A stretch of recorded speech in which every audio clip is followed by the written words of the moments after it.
Hey, happy Tuesday and welcome to another episode of Mindful Moments with Ben, your one-stop shop for culture, clarity, commentary, and as always, the truth. You know how we do. Let's get right into it.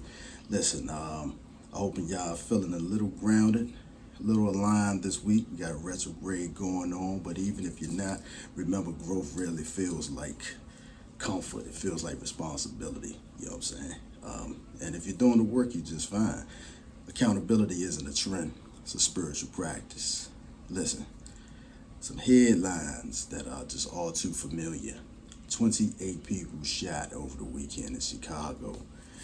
No flinches, no outroars, no community outrage, no national headlines, just shrugged and the next tragedy repeat. Listen, don't get it twisted. I'm all for justice when it comes to, people endangering or doing wrongful things to the culture, but when it's us doing the ones pulling the trigger, we gotta kind of take a step back and hold ourselves accountable at some point. The WNBA are demanding higher pay again, and listen, I love the ambition. I really love the ambition, but to a certain degree, we gotta stop building emotional arguments when it comes to economic conversations. I mean, this ain't about equality of desire. This is about the equality of the dollar. And if you want NBA level money, then hey, the market gotta match that. But that's not exactly what they're demanding, which is why we're gonna talk about it, because that's the false narrative around their fight. You know what I'm saying? This one hits home. Malcolm Jamal Warner passed away yesterday, as we all know. He wasn't just Theo Huxtable. He was an anchor in an era where young men had very few reflections of tenderness, depth, and intelligence on screen, and he made us feel seen, and he also made us feel as if we as young black men could grow up without being boxed in. I know that's what he did for me, so, rest in peace, Malcolm Jamal Warner. We're also gonna talk about a clip of Jacksonville Jaguars rookie Travis Hunter's wife. She makes some headlines. She filmed a little social media post over the weekend, and listen, I'm not saying she doesn't deserve the love and the light, but it comes a time when the support becomes the centerpiece. You gotta ask yourself, are you celebrating the love or are you feeding the ego? I mean, I'm just asking. The MLK files were released quietly, and although some folks think it's a cheap distraction from the Epstein fallout, we didn't get nothing on the Epstein thing. The truth is, listen, this was the release of these files was promised during the campaign, and we shouldn't let the timing of this make you undermine the value of it, because the uncomfortable truth still deserves the sunlight. And finally, I want to touch on something like really quick.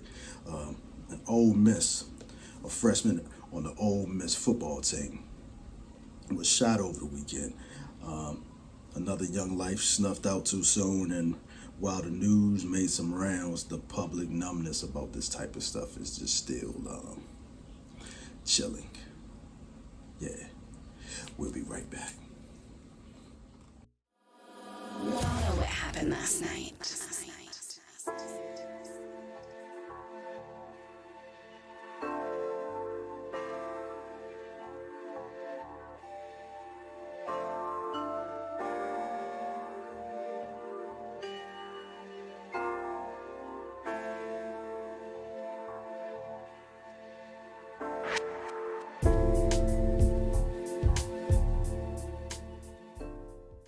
Welcome back, and as usual, we're going to kick it off with the mindful moment of the week from none other than the beautiful Miss Ellie Duncan.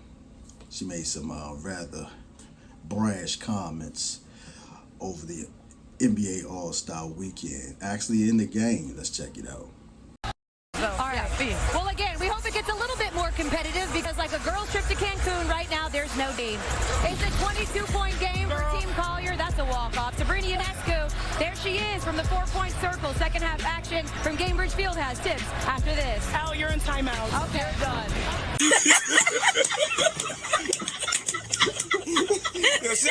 As we all know, yesterday we got some sad news about a father figure to a generation and the steady face on the Cosby Show, Mr. Malcolm Jamal Warner, born in 1970 and sadly passed away in transition yesterday in Costa Rica, I believe, in the swimming incident.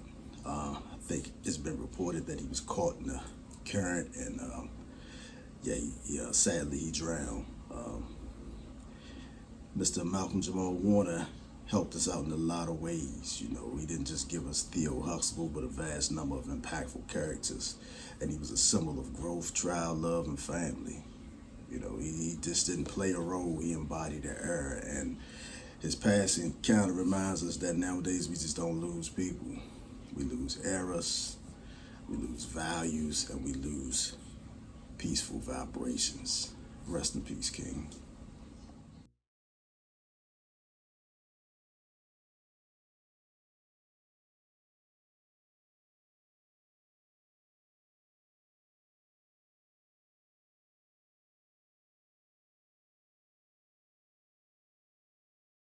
As promised, said we're gonna touch on something now. I ran across this clip and I don't know, it triggered me because I'm tired of seeing this. You know, I'm actually really tired of seeing this, and more so tired of seeing this, I'm tired of the lack of response, particularly from our community, our meaning the African American community. Now, is that to say everybody involved in this headline right here is African American? No, but I guarantee you what, let's cut the bullshit. I guarantee you 90% of it was. Check this out. Chicago shootings, at least 28 shot, 6 fatally, and weekend gun violence across the city. Community activists, anti-violence activists host events to promote peace. Now, I commend those who are out here promoting the peace. Because again, as I said, this is becoming all too reoccurring, and I believe it's sad because let's cut the chase. Let one of us get shot out here by a policeman or involved in a racial type of incident. You know what I'm saying? Again, I didn't do a lot of research as to how many of these 28 people were African American, but that's neither here or there. I'm speaking on something that's real dear to my heart right now.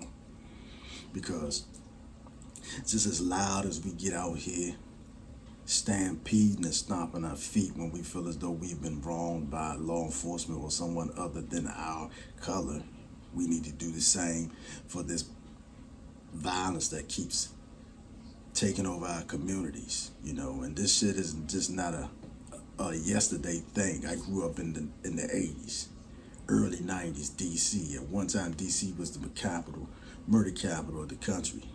You know, we're talking a little over 10 square miles of land, and it's the murder capital. You know, small enough to be a neighborhood in Houston.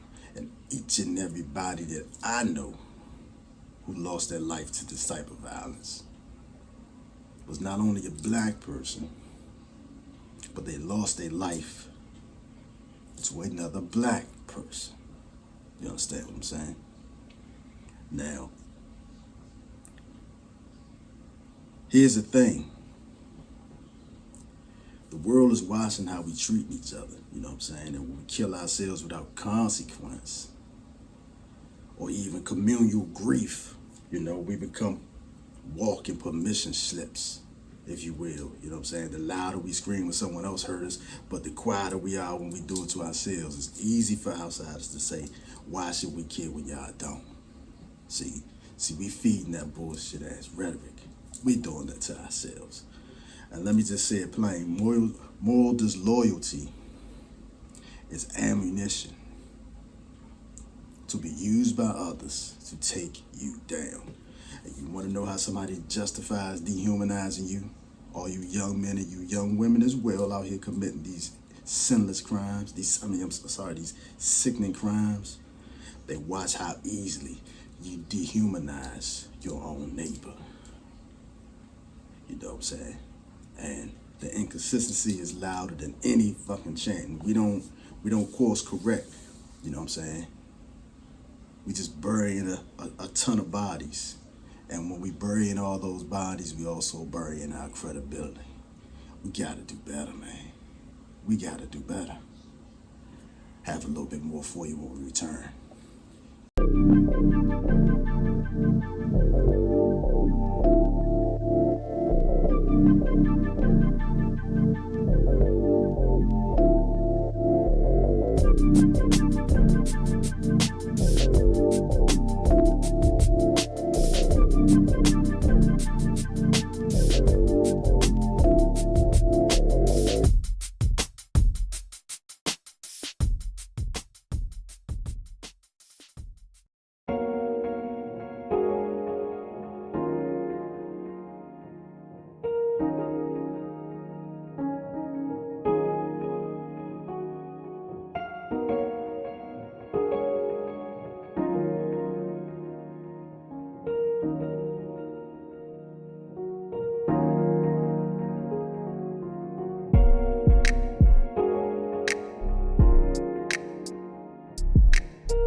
Welcome back, and as promised, we're going to touch on this WNBA thing.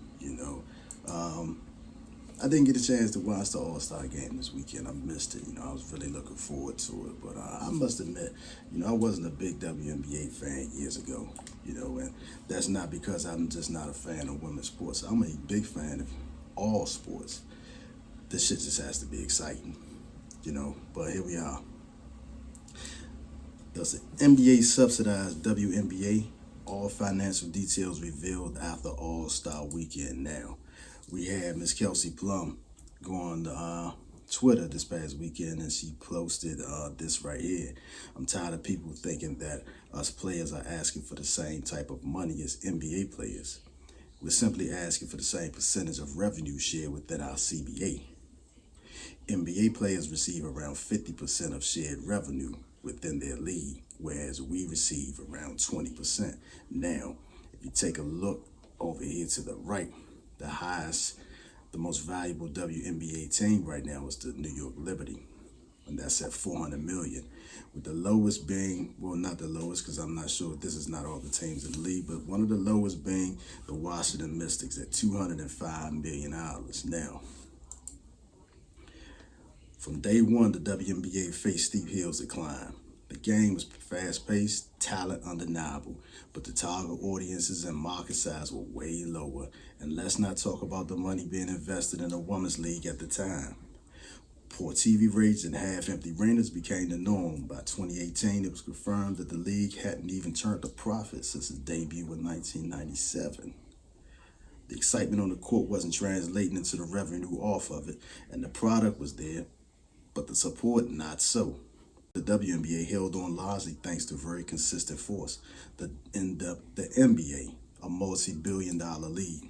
Now, let's go here. Does the WNBA make money?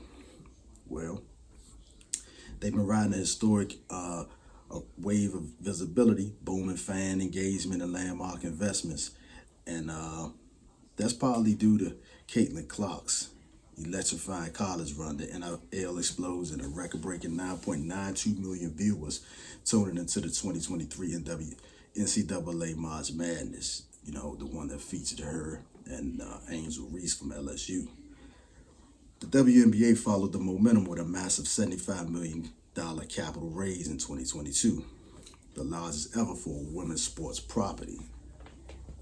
With investors like Nike, Michael Dell, and Laureen Powell Jobs, thanks to this capital raise, we're going to take a huge step forward in our growth strategy, particularly in areas like player marketing and elevating everything we do with our fans. And that was coming from Kathy Engelbert, the WNBA commissioner.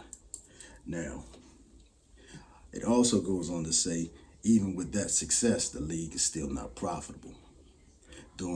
Despite surging media deals like the $39 million 3-year deal with Scripps and existing ESPN contracts running until 2025, the WNBA is still expected to lose about $40 million this season. And we're going to go ahead down to the bottom here. While the WNBA has made massive strides, viewership is up 49% in 2021 compared to 2020, and a new CBA increasing player salaries by 60%. The league still leans on the NBA subsidies to survive. As Silver put it, the investment that we've made over the last 22 years in the WNBA is much greater than the investment we've even made in the G League. The business model is evolving, but for now, the NBA's support is the backbone that's keeping it afloat. Now, listen. He made a great point there when he says the WNBA wants NBA level money with G League viewership. And for those who don't know, the G League is kind of like the minor league of the NBA. It too doesn't get a lot of ratings or what have you. The emotion is valid. Let's get that straight. The emotion is valid. But economically, it's not adding up. I mean, and if you look at the facts, 2023, the NBA brought in $10 billion of revenue. The WNBA brought in roughly $200 million. So you're screaming, that's like 2% of the NBA's market, but you're screaming you want 50% of the revenue.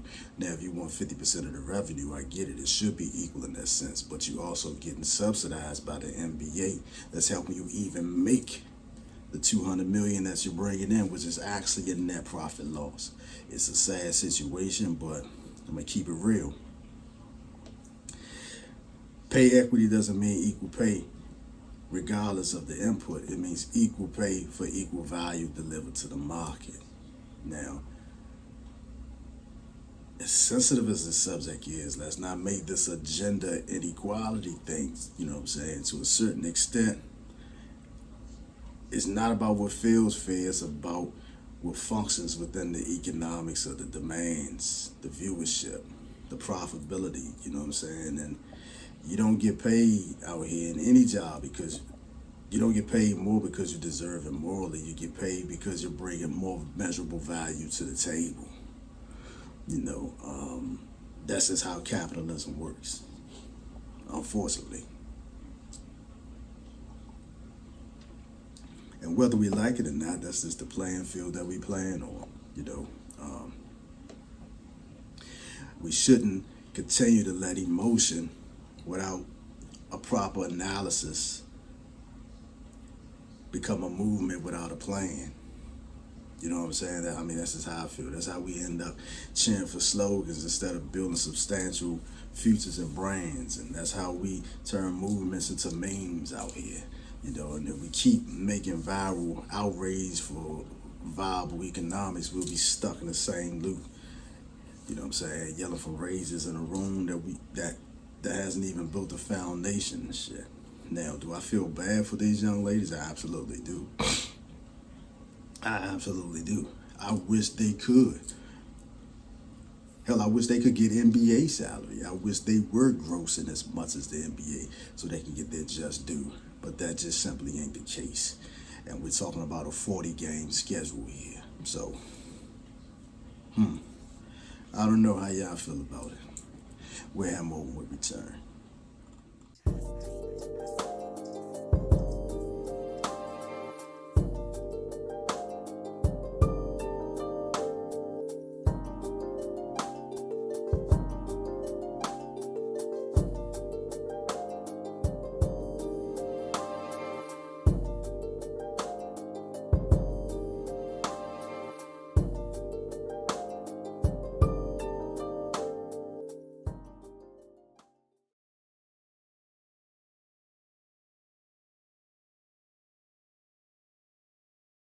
All right, we're back, and as promised, the wife of Jacksonville Jaguars rookie, Travis Hunter, she went to social media this week, and this weekend, I believe, and posted a rather, I don't know, I'll let you guys decide. Check this out.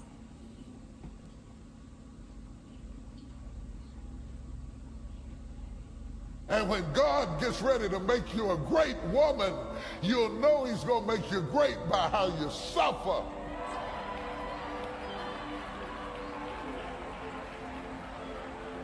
The greater the glory, the more intense the story. I wish I can go back Because and you look and can't simple get this all out of... oh baby, God was about to change your heart in the most important and beautiful way. I don't even recognize this girl anymore.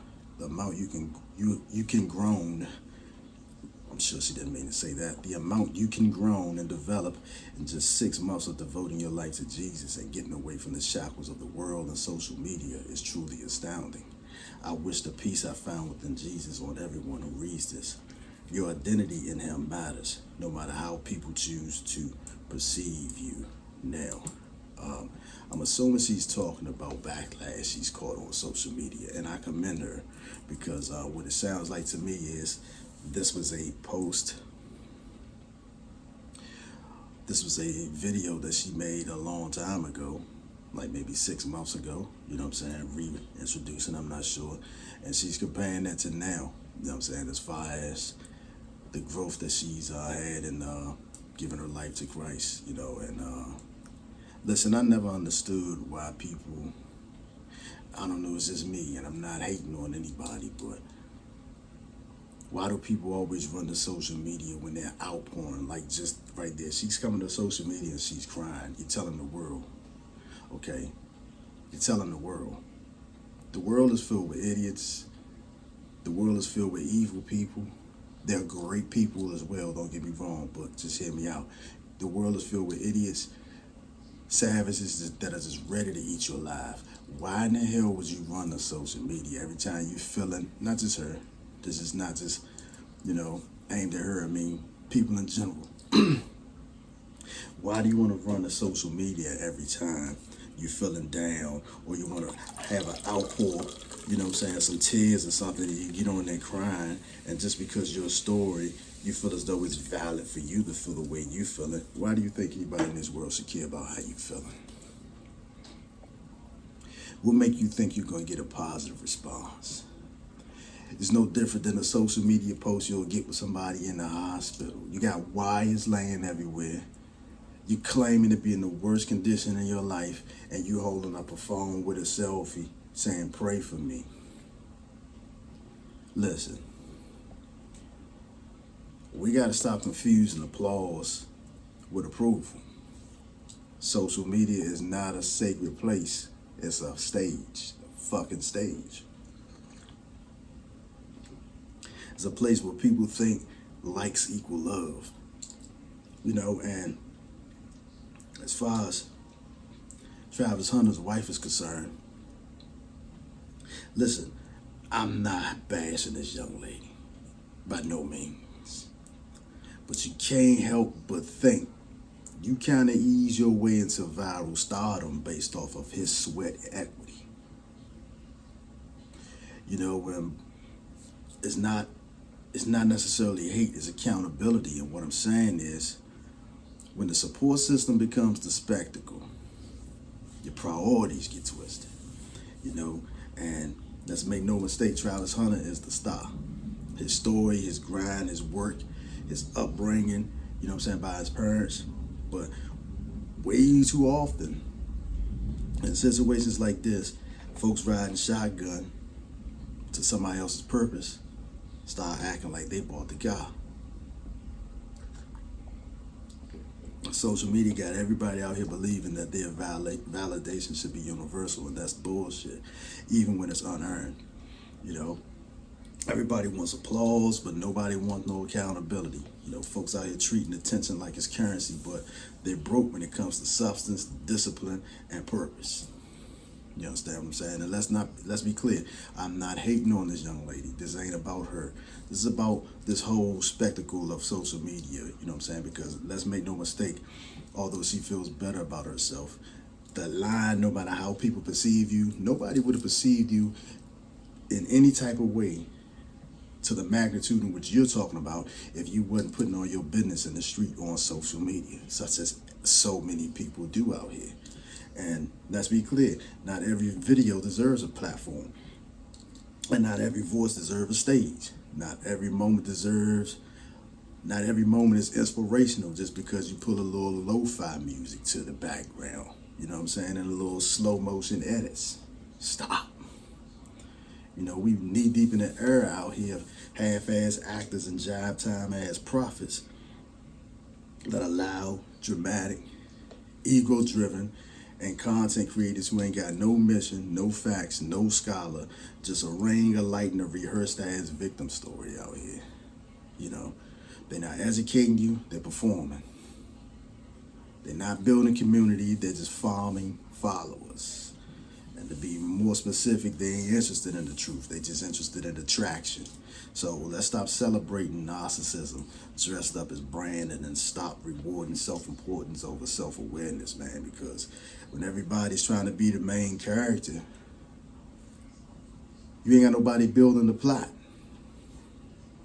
You know what I'm saying? Social media thing has become a circus of people pretending to be leaders, life coaches, healers, experts, but they can't even lead their damn self. You know what I'm saying? They can't even heal their own mess and haven't studied anything beyond a fucking meme and some fake news. Yeah. It's just ego inflation or autopilot. That's it. So you got to be careful out here. You got to be careful out here and stop co-signing everything because it sounds good. You know? Because when real problems hit the street, these same people that you're following or adoring, whatever, or their ass will disappear. They'll disappear, or worse, they'll monetize off of your demise. You get what I'm saying? But hey, if you ask me, that ain't empowerment. It's just a bunch of spiritual fraud. We'll have more when we return.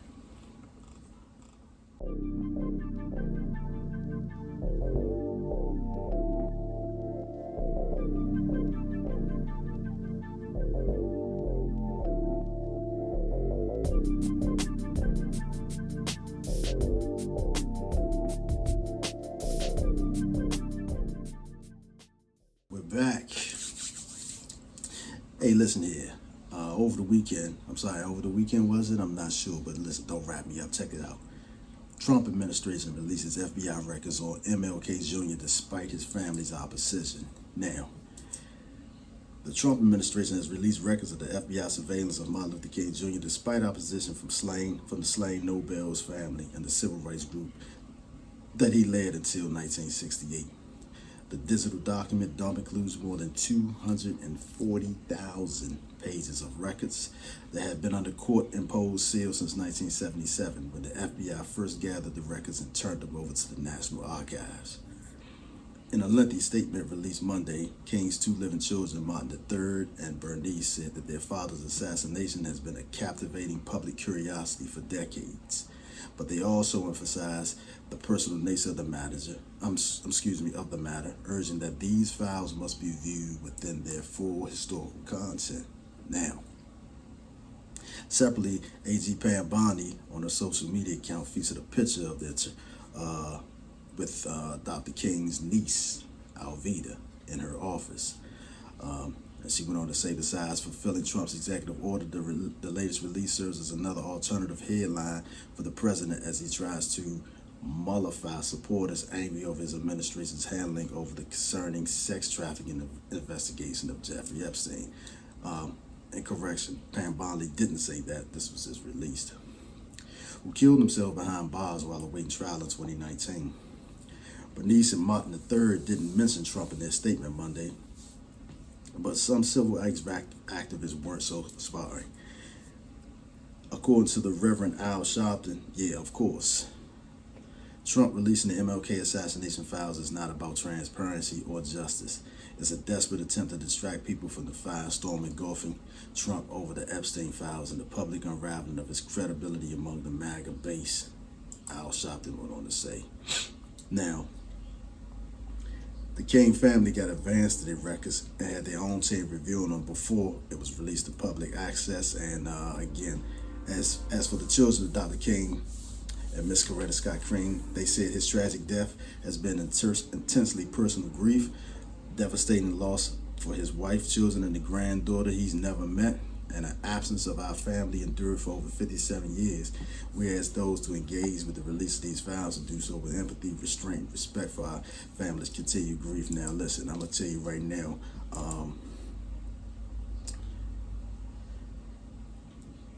I'm not sure as to why people are, well, I understand why people are upset, sure. They're coming out and saying that, you know, Dr. King files are only getting released because they're trying to hide the smoke from this Jeffrey Epstein case. Has not been, the case file's not being released. But let me tell you something. You know, Reverend Al Sharpton came out and had his words, but let's keep it real, Reverend. Although it may be a smokescreen because of the Epstein thing, you know, since his assassination, brother, we all wanted to know what was going on. So stop with the bullshit that is not transparency and justice. That may not be how the administration views it. Maybe it is. But stop trying to get fucking headlines out here. Because I don't care what you are saying or nobody else is saying. The timing, yeah, particularly fishy. But it's still transparency. And it's still justice. Because we've been wanting to know this shit since 1967. So stop with the trying to get headline shit. You understand what I'm saying? You know, and regardless of what's going on, the one thing I do commend them on is they are finally released, because so many presidents before him, including Obama, had the very same opportunity to do the same thing, and it wasn't done. And I'm not saying that makes him some type of king or god, but what I am saying is, at least we finally viewed it. So to hold him to a position where you're upset because he did it now, well, at least he damn did it. Now, these Epstein file things, yeah, I got you. That's a different story. But if you really want to pay particularly attention to what's going on with the Epstein files, any individual out here with a sound mind and a brain, if you will know that the people you think run this country does not run the country. When have you ever known this man, this boisterous, loud, I'm gonna do what I want to do guy, ever back down from anything? Oh, I'm releasing these. And then all of a sudden, poof, it ain't nothing? Yeah, it makes you wonder, right? It makes you wonder. And again, I'm no fan of, you know what I'm saying, I'm not Trump's biggest fucking supporter. I'm not taking up for the guy. I'm just using my brain. That makes you wonder. Who threatened you, buddy? And the thought that he didn't release these files because he's in it, that's bullshit. Because let me tell you something, the Biden administration had these files too. And you can best believe if there was anything about this guy in there, they definitely would have released it. So that don't fly with me either. You know, as much as I love Candace Owens, you know, shout out to Candace Owens, you know what I'm saying? I hope you're listening to this. I don't know if there's anything as far as he's hiding for his benefit, because you know damn well the Biden administration would have let that loose the same way they let loose about this Russia hoax shit that's turning out to be a fallacy. But it's neither here or there. What I'm saying is, Candace, you're a very smart woman, and I adore you, by the way. You're a very smart individual, but you know and I know it's a whole lot more to this than just Trump all of a sudden changing his mind about releasing some files. Come on now, you know? And a lot of people, again, are like, why now? You know, it's a big distraction, but, you know, again, yeah, poorly timed, but it was promised during this campaign, you know what I'm saying, and whatever. But at any rate, history ain't always about comfort, it's about clarity, you know, so we have a little bit more for you when we return.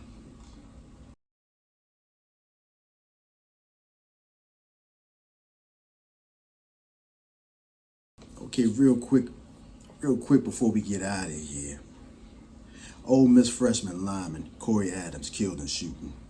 A fatal shooting outside of Memphis, Tennessee took the life of an Ole Miss football player. The shooting took place outside a residence on Fern Glade Cove in Cordova, which is a suburb in Memphis. Corey Adams, a freshman defensive lineman at Ole Miss, was killed in the shooting. 4 other people were injured. When the deputies arrived at the intersection of Forest Hill, Irene, and Walnut Grove, they stopped the vehicle, finding an adult male with a gunshot victim.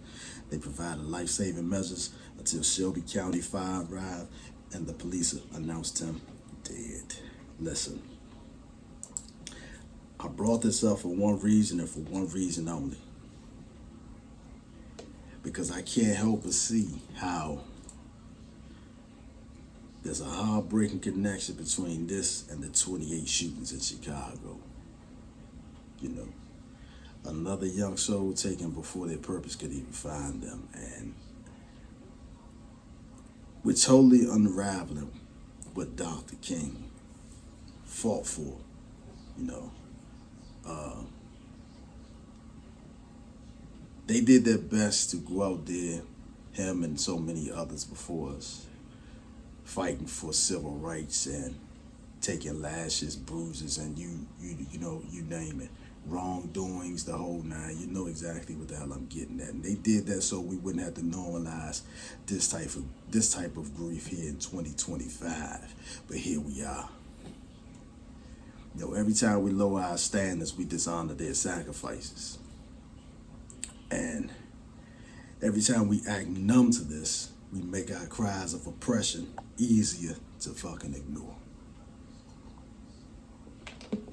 Black people, if you want the world to take you seriously, then we need to start by taking ourselves seriously. You understand what I'm saying? So, listen, we got to stop avoiding the hard truths just because they make us uncomfortable. You know, that discomfort is exactly where growth lives. And let's remember, grace doesn't mean softness. Love doesn't mean delusion. Accountability isn't an attack, it's a mirror. And so whether you're fighting injustice, fairness, opportunity, or healing, start by checking your circle. Checking your values, and start checking your patterns. Because oppression loses its grip when we stop weakening ourselves. You understand? Ladies and gentlemen, that's a wrap. Thank you for tuning in to Mindful Moments with Ben. We had a short one this week, but as always, we're grateful for your support. Because without you tuning in, there is no us. Believe that. Special shout out to Curious Soul Studios. Head to Curious Soul Studios at www.curioussoulstudios.com for wellness resources, life coaching, and my books, The Book of Ben and The Seeker's Manual Journal Collection. Also, shout out to X and Y Human Brand and Jay Xavier for keeping us looking right. Follow them everywhere on social media. The links are in the description. And big love to Spotify, Wondershare, and the hard-working people over at Last Night Entertainment for making this show possible each and every week. Until next time, stay mindful, stay human, and stay grounded in the truth. I'm Ben Hendricks. Peace. Wanna know what happened last night?